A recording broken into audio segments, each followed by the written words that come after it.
girls, ages 8, 7, and 2.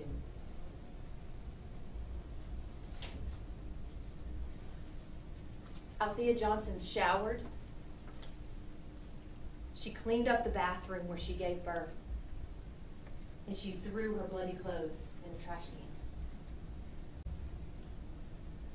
The evidence will show that on that morning, while it was still dark, a man named Dwayne Bowie was also in the apartment complex. Mr. Bowie looks for trash finds, things he could find in the trash to sell. He walked up to a dumpster, and as he was shifting through the trash, he heard a sound. He looked, and he thought it was a doll. He moved the trash and saw a baby's body. He yelled for help, and he called 911. Fire Station 23 was less than a mile down the road, with a bright yellow sign, a safe haven. You'll hear evidence that while it was still dark, firefighters pulled Althea Johnson's baby out of the dumpster. And with EMS paramedics, they performed life-saving measures. You'll hear from those first responders and what they did to save that baby girl's life.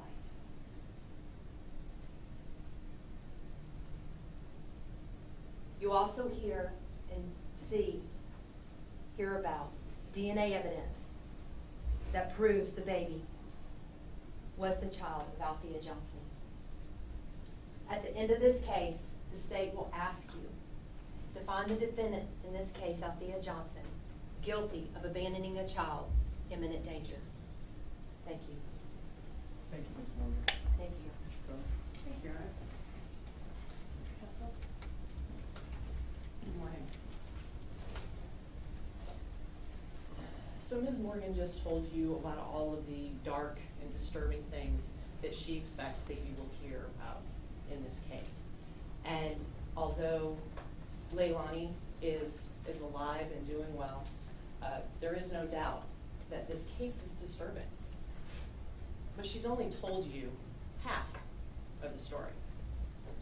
As the week progresses, you will hear that in most ways, Althea Johnson is just an average woman, struggling to do the best she can for her family. You'll hear that her father was in the Army, and her young mother struggled with depression. So at an early age, Althea took on the responsibility of helping to raise her siblings. And she learned very early on that you do whatever you have to take care of your family, and no one has time to hear you complain. You'll hear that in high school, Althea was actually a nationally ranked athlete with aspirations toward college. But life doesn't always unfold the way we plan, and Althea struggled with her own depression and a series of trauma. On October 25th, 2017, Althea was living here in Austin with her 3 children, as Ms. Morgan mentioned. Maple and Thoria was 8, Layla was 7, and Lyric was actually a little over 1.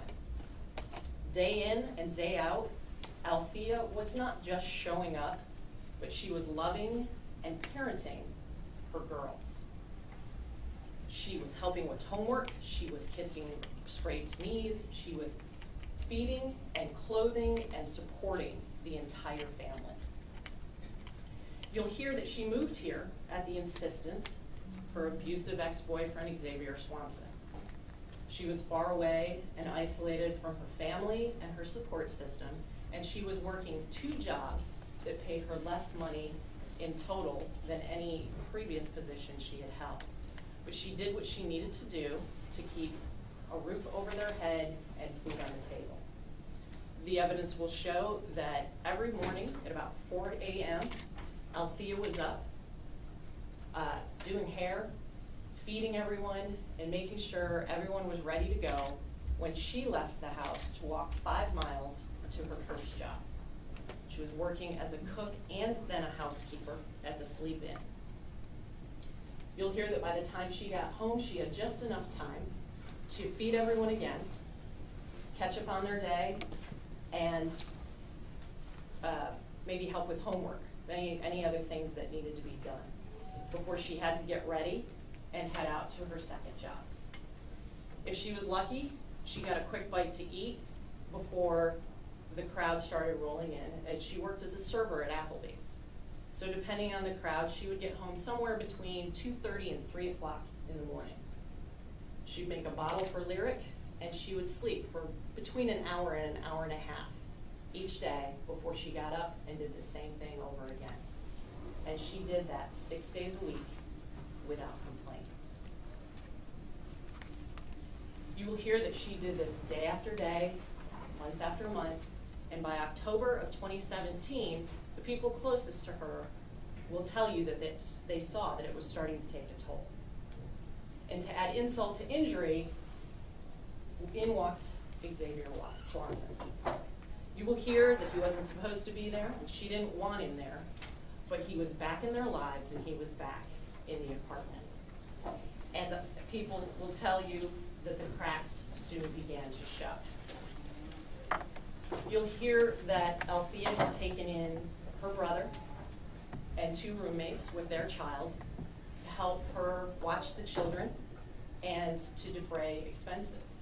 So on the night in question, when Leilani was born, there were 5 adults and 4 children living in a tiny 2-bedroom apartment. And you will hear that when Althea Johnson unexpectedly gave birth, not a single person heard a sound or saw a thing. And I'm going to repeat that because Althea Johnson unexpectedly gave birth because she did not know that she was pregnant. And ladies, I know that is hard to believe, but I expect you will hear expert testimony to tell you that not only is that possible, but it's not as uncommon as you would think. And for Ms. Johnson, it wasn't the exception, but rather the rule. As the DA told you, the evidence in this case will show that Leilani was thankfully alive and is thriving. And she also laid out for you what she expects will be the evidence to tell you how and why this happened. And this is the part where I'm supposed to tell you the same. And I'll promise you that there are people out there that would pay cash money to hear what I'm about to tell you anywhere outside these 4 walls. I don't know. And we don't know because what happened that night in that bathroom and how Leilani got to the dumpster was so traumatic that Althea cannot recall it. I think that the evidence will show that her mind is actually shielding her from these memories. Your Honor, I'm going to object. May we approach? Yes.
Ladies and gentlemen of the jury, I will just remind you that what the lawyers say in opening statements is not evidence, but merely what they believe that the evidence will show. This evidence that you will receive will come from the witness stand and physical evidence that is admitted by the court.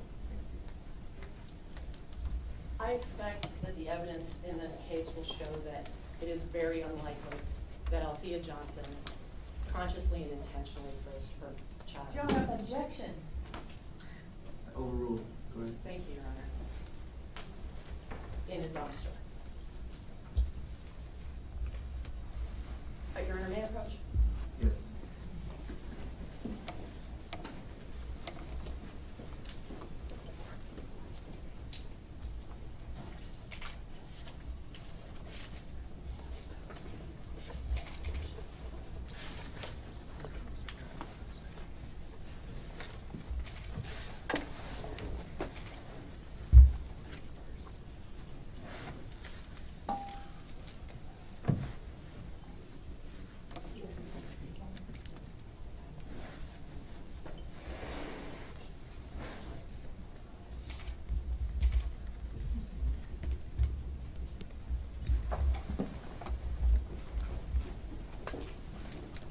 Sorry.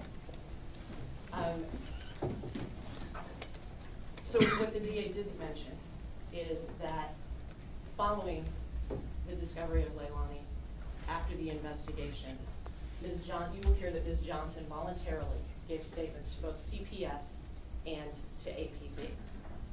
But you will also hear that while her mind was still grappling with accepting that she had just given birth and could not recall it, she was told that Leilani was hers. And she was told that the police had proof of this.